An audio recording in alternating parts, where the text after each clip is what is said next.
Hello and welcome to the Queen of Hearts Astrological Forecast. Thank you for joining me for this report for April 2023. When we have quite a bit going on, we have ourselves a solar eclipse toward the end of the month.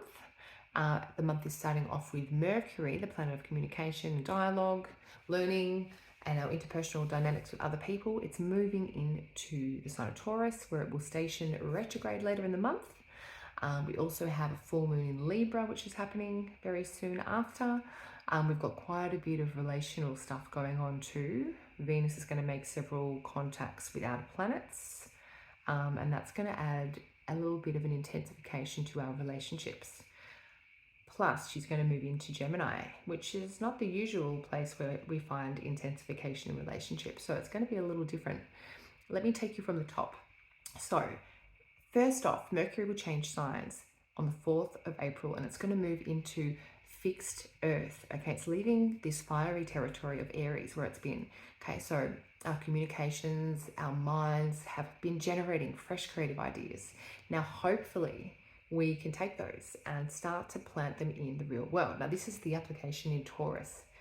This is putting things into practice, putting ideas and thoughts into practice, and anchoring our thoughts a bit, being a little bit more mindful is a good way to use the energy with Mercury and Taurus.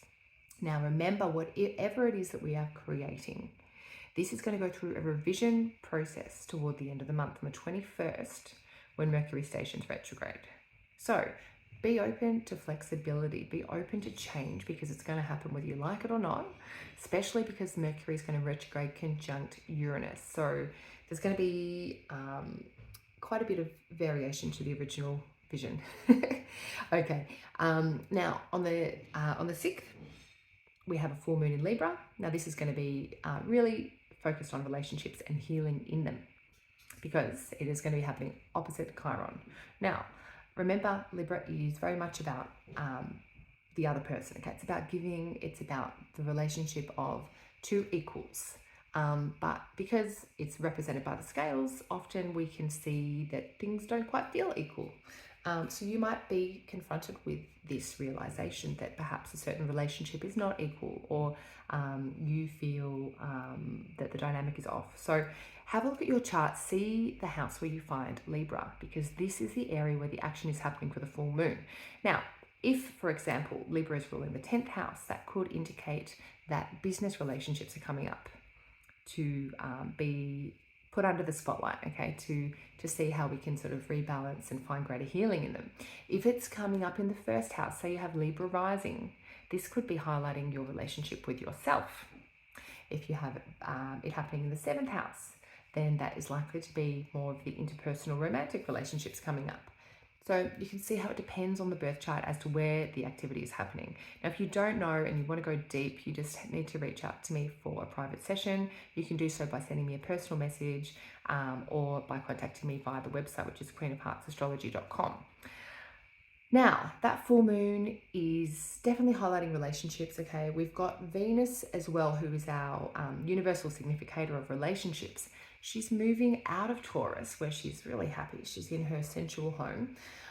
She's moving out on the 11th of April, and she's entering into Gemini. Now, Gemini is an air sign. It's a lot more up here in the mind. It's very chatty and lively and social and inclined to negotiations and networking and things like that. So if you've got some things like that on your planner, like you've got things like that coming up, it's a really good time to make new connections.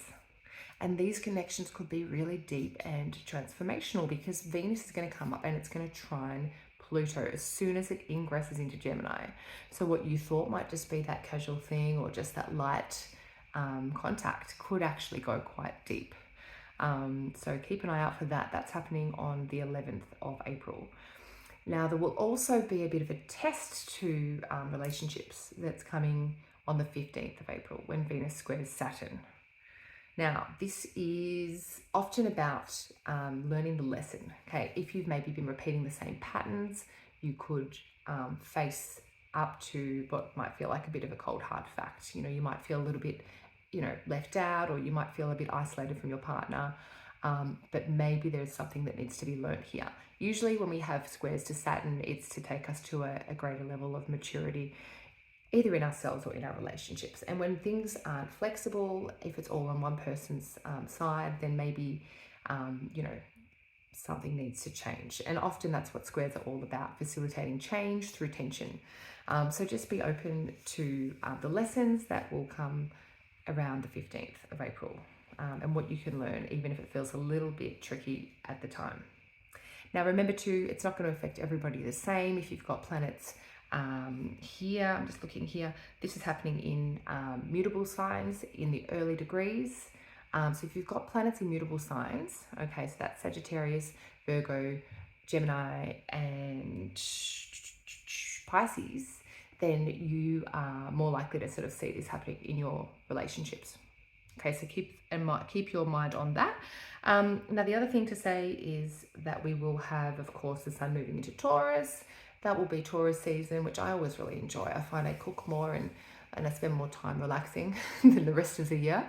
But we also will have, just before that happens, a solar eclipse happening right at the anaretic degree of Aries, right at the end, square Pluto.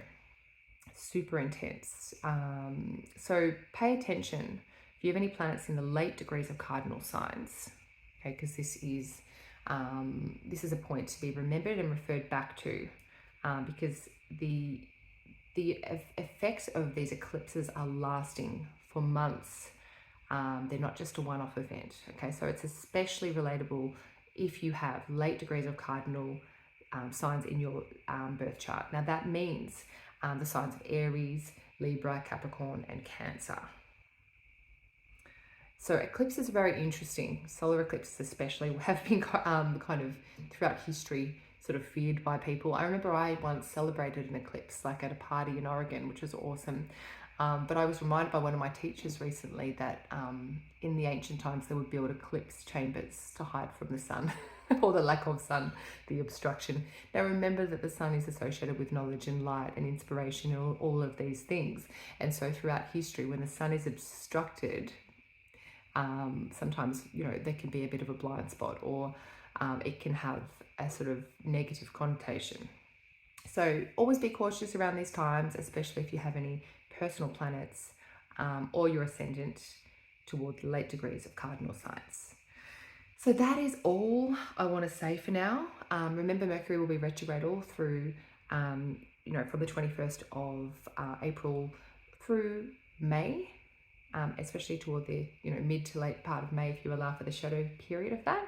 So use this period to revisit and revise and to get clear on what it is, so that when you're planting those practical seeds of the things you've created in your mind, that they're more lasting. Okay, and be open to change and flexibility with whatever it is you're making.